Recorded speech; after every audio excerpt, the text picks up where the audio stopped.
what's going on? It is Ash here coming at you today in Brawl Stars. Brawl Stars is finally global, guys, and as promised on my community tab, I put up a poll. The majority of you guys wanted to see extra bonus content for Brawl Stars on a weekly basis, and that's exactly what I'm going to do here on the channel. So expect 1 or 2 videos at first, and maybe even more as double uploads as time goes on. Now, I plan on sharing a bunch of strategy content with you guys here on the channel, mainly how to make you guys better players in Brawl Stars, and of course we have some fun while doing it, which is what we try to do with every video that we put out here on the channel. Now, in addition to that, I will be in the future implementing the same pro tips format that I use in Clash Royale for the last 2 or 3 years here in Brawl Stars. So mainly you should expect to see the top players in the game coming on voice and giving us their pro tips for brawlers and for maps and for strategy events and game modes. But today we're going to talk about 5 beginner mistakes that you guys should look to avoid. Do not make the same mistakes that I did, but before we get to the top 5, I want to start out with a bonus tip. There's a lot of guys who have been grinding and playing and uploading content for Brawl Stars every single day during the long beta period. So I want to give a shout out to some of those guys, and as a bonus tip, you guys should check them out. All the links to their channels will be in the description below because they put in a ton of time, and all the tips that I've learned from the game have really been from them. So I want to give them some love to start things out, and they are Brawl Stars Ray, Chicken, Kairos Time, Lex, Coach Corey, and Ark. Again, all their channel links will be in the description below, so big shout out to those guys. So mistake number 1 is mismanaging your gold in Brawl Stars, and this is a big one. In the early game in Brawl Stars, it feels like gold is at a surplus. You have a lot of it at your disposal, and it's gonna feel like it's stacking up, and heck, you should be using it. But a word of advice, a word of caution for you guys. In the mid game and the end game, gold can be incredibly scarce. It's a scarce resource, so you want to protect it and take advantage of that early gold. Now, what should you be doing with your gold and what shouldn't you be doing? Number 1 is don't be using it in the shop. You really don't want to be spending gold in the shop in the early game in Brawl Stars, even if you're a big spender, in my opinion.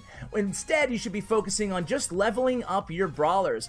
Level them up first, and don't be spending your gold inside the shop. Now, even when you get them to level 9 and you can start unlocking and spending gold on star powers, just be cautious, because when you get your first brawler to level 9, I think the tendency is to go out there and spend gold on star powers. But remember, you have a static 1% chance of taking a star power out of a brawl box throughout the game, and that's a 1% chance that can apply to that brawler. So you could actually use the gold and then realize, hey, I only have 1 brawler that I have the star power for anyway, and I'm gonna mitigate that chance, that 1% chance in every box, to be pulling that star power. So I would advise you guys to save your gold and just spend it on leveling up your brawlers. Mistake number 2 is mismanaging your gems. We talked about gold, now let's talk about gems. This game is not very pay to winny, which is a really great thing, one of the things that I love about the game. However, there is a lot of viable gem strategies and a lot of bad ways to spend your gems. Now, I gotta rephrase, there's really no bad ways to spend your gems, but unless you're just a baller, you're a whale, and you don't care, you'll spend hundreds or even thousands of dollars in the game, I would recommend you guys go ahead and not just buy the regular gem offers in the game. Rather, you're gonna get way more bang for your buck, way more value out of simply purchasing the token doubler. The token doubler is going to present the best value, and you'll have to play the game in order to see the value out of that, which is a good thing. You don't want to be that guy or gal who just maxes out your account, but you're still a huge noob. That playtime and experience will be incredibly valuable to your guys, and you'll still see way more value because of that token doubler. So token doubler is going to be the way to go in terms of where and how to spend your gems early on. Now, if we had to talk about the fastest way and the most affordable way to max out your account, the cheapest way to max out your account in Brawl Stars is, no doubt about it, basically just Robo Rumble, right? Not really boss fight, aka hunting party, I think they call it now.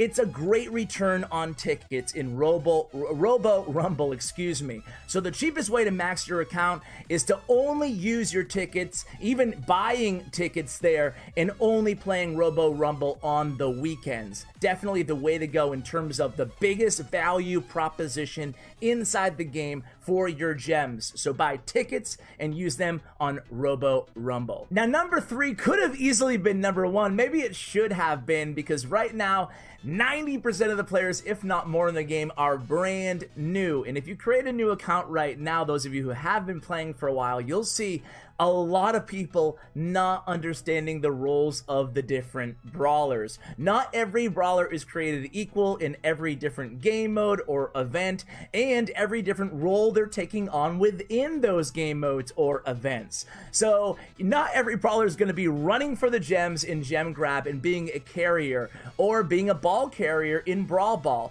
You really have to recognize the roles of all these brawlers, and the best way to do so, on top of checking out these YouTube channels such as Kairo's Tier List Guide, or Corey does Brawl Star rankings as well, and we'll be doing some of that as well in the future, and giving specific brawler guides, and even further, maybe an archetype guide to the different archetypes. But let's just go ahead and run through a few of them for you guys right now. In support, the healing brawlers, we have brawlers like Pam and Poco. In control, you see some of the throwers like Barley and Mike, and then Spike to a degree as well.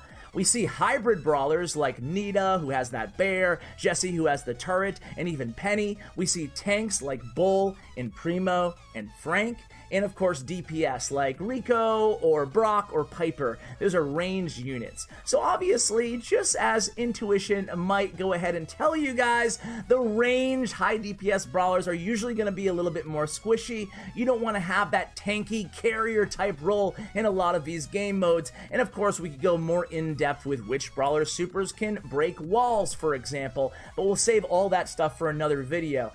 But highly recommended that you try to go ahead and play each of the brawlers, and you recognize what roles that they're best suited for, and you don't try to take on a role that is not well suited to your brawler. It will lead in defeat, I can promise you that. Number 4 is conserve ammo. More specifically, don't spam ammo, and that was it probably still is, an awful habit that I have in the game. It's easier said than done. When you identify another brawler on the map from the opposing team, you have the tendency to unload, like, okay, I got them in my sights and I want to get them, I want to kill them before they kill me.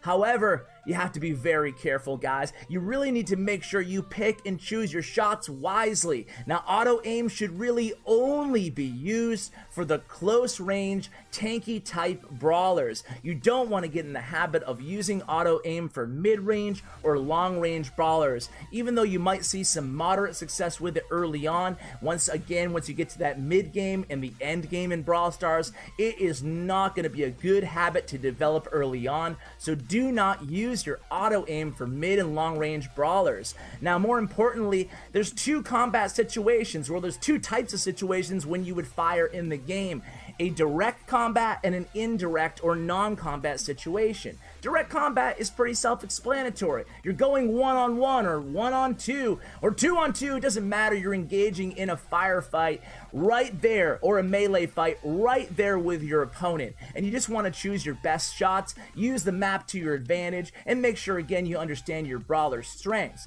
And then there's the non-combat situation. It means when you're running around and you don't see any enemy, you're not engaging in a firefight at that moment, you want to make sure that you're using your ammo very, very selectively to shoot at obvious places that your opponent might be, try to clear out an area, or complete objectives. So it's not like you shouldn't be firing in those situations, but be careful not to spam. Do not get caught without ammo, because remember, guys, you will not heal up or recoup ammo unless you are not engaging or firing at an opponent. So using your ammo is really a good idea only when you have your opponent in your crosshairs. So really important to manage your ammo correctly, and also to note that every brawler has different reload times. So understand and get to learn your favorite brawlers' reload time and use that efficiently and effectively inside the match, inside the combat.